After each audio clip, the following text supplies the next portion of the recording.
Isabelle Weckstein, bonjour. Bonjour. Vous consacrez un documentaire à Adi Steg qui passe ce soir sur France 2 à 22h40. Adi Steg qui a traversé l'histoire tourmentée du XXe siècle, particulièrement pour les Juifs en Europe. Le titre de votre documentaire, c'est Adi Steg, un parcours juif, une histoire française. Adi Steg, né dans un shtetl en Slovaquie. On écoute d'abord un extrait de votre documentaire, Isabelle Weckstein, lors de l'audition d'Adi Steg en 1987 pour l'adoption du Code de la nationalité. Je suis né en Slovaquie, dans les fins fonds de la Slovaquie, peut-on dire, dans ce qu'on appelait la Ruthénie subcarpathie, le bout du monde en quelque sorte. Et je suis arrivé en France en 1932, gamin, et j'avais tout pour plaire à l'époque. J'étais juif, métèque, et classé globalement dans la catégorie des Moldovalaques, dans Gringoire, je suis partout. Par conséquent, j'avais tous les facteurs de rejet, si vous voulez. D'après mes lectures ailleurs, j'ai vu que c'était un shtetl symbolique, alors intégralement juif. Ces bourgs, ces shtetls vivaient absolument au rythme du Shabbat. Le samedi après-midi, on chantait. Je me souviens de mon père, il terminait toujours en disant « Amechai zu sein Ayid », c'est-à-dire « quelle suavité d'être juif ». Pourquoi avoir choisi de consacrer un portrait à Adi Steg, Isabelle Weckstein ? Alors, d'abord parce que c'était un homme extraordinaire. C'était mon beau-père, donc j'ai eu la chance de le fréquenter pendant une trentaine d'années.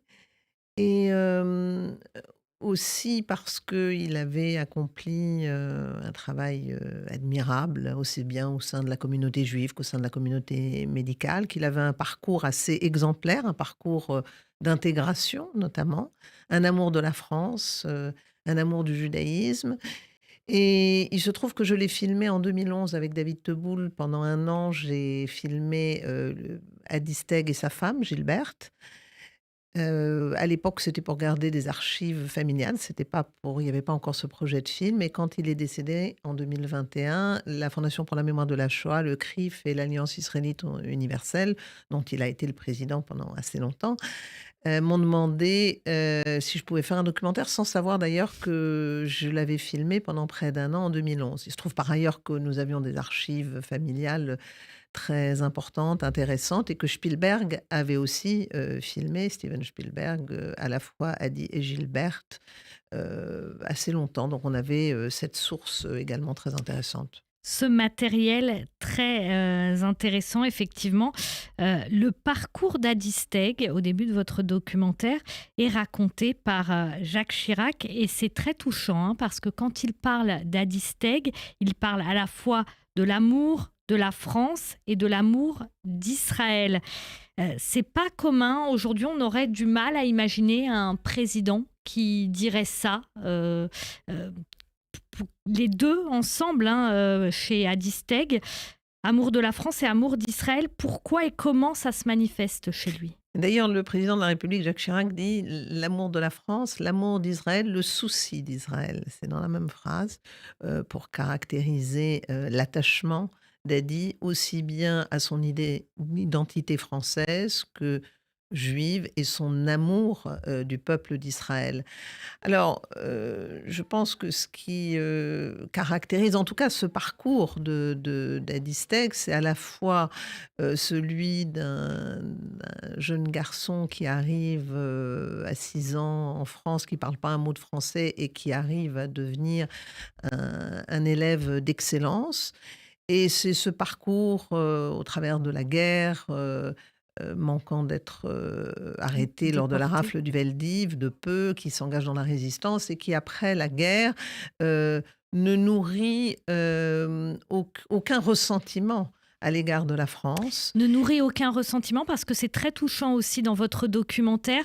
On voit que c'est la concierge de l'immeuble essaye de les aider à se cacher. Et puis il parle surtout de l'établissement scolaire où il est. Et il dit quand il arrive avec son étoile jaune, il y a le professeur de français qui dit aux élèves on va étudier un texte de Montesquieu de la tolérance. Oui. Il y a ça aussi, c'est très Oui, marquant. il y a ça aussi et il l'a dit. Il a dit: «J'ai été, sauvé par une chaîne de solidarité de Français». Cette, concierge, qui nous disputait toute la journée parce qu'on était, 4 enfants, bruyants, on mangeait sur les escaliers, on n'était pas très Correct. agréables, pas très corrects au regard des standards, français.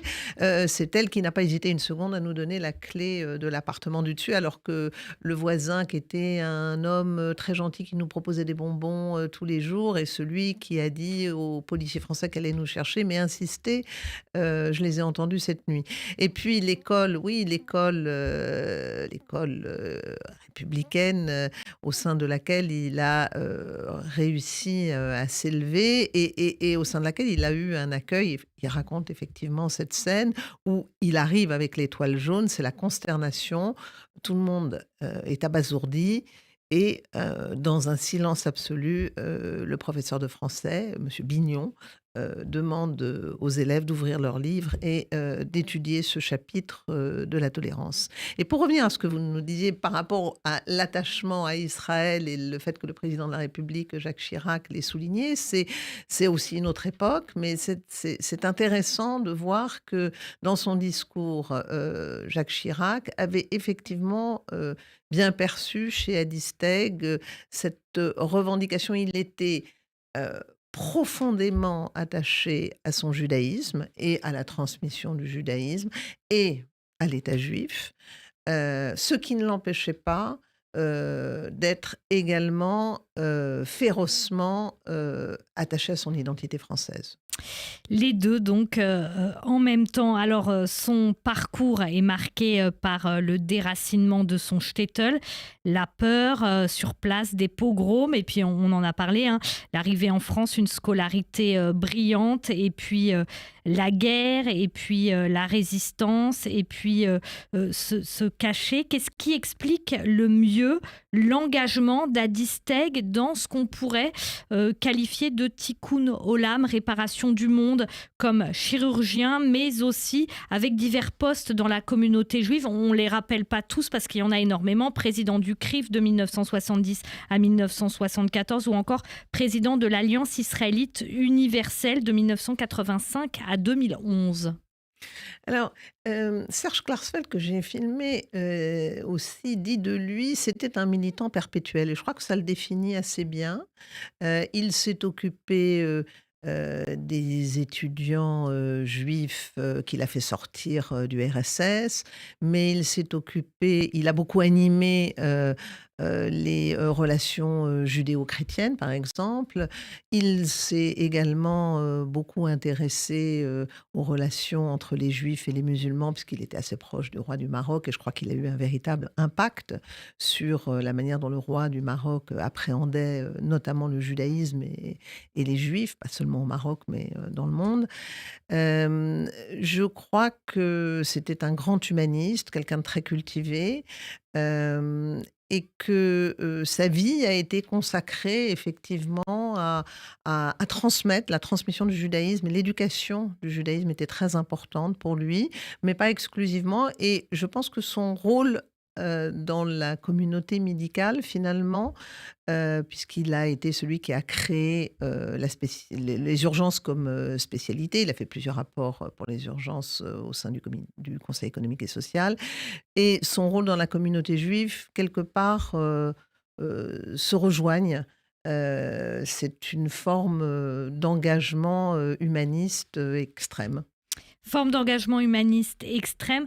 Très rapidement, et c'est important, comment un tel parcours résonne aujourd'hui? Il parle notamment de l'école publique et de ce qu'elle lui a apporté. Comment ça résonne?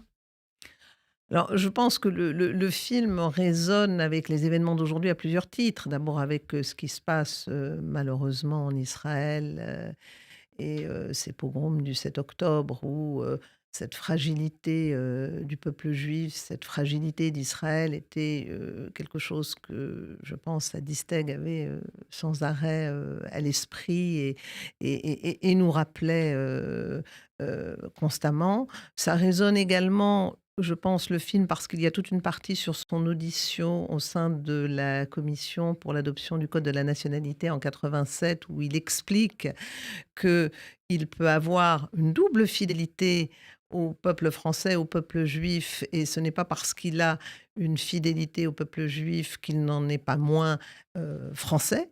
Ça résonne également sur, évidemment, la lutte contre l'antisémitisme, puisqu'on voit notamment l'attentat de la rue Copernic. Il parle aussi l'importance de l'enseignement de la Shoah dans les manuels d'histoire. On le voit également à la mission Matteoli, le rôle qu'il a joué sur la spoliation des Juifs. Je pense que tous ces sujets aujourd'hui, par rapport aux événements qui se passent non seulement en Israël, mais dans le monde entier, euh, sont importants et son combat et le fait de poursuivre ce combat et que ce combat est un enjeu de civilisation et pas seulement le combat des Juifs, mais un combat qui doit être celui de tous, notamment contre l'extrémisme.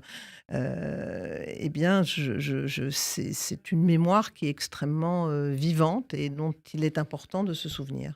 Mémoire extrêmement vivante, que vous racontez très bien à travers en plus des archives personnelles. Isabelle Weckstein, dans ce documentaire donc Adi Steg, un parcours juif, une histoire française qui passe ce soir sur France 2 à 22h40. Et puis il faut rappeler, c'est Raphaël Ellig qui a fait la bande originale de votre documentaire, très belle bande originale qui sort sur les plateformes le 12 janvier pour ceux qui sont sensibles à la musique de ce documentaire. Donc à voir ce soir sur France 2. Merci beaucoup. Merci.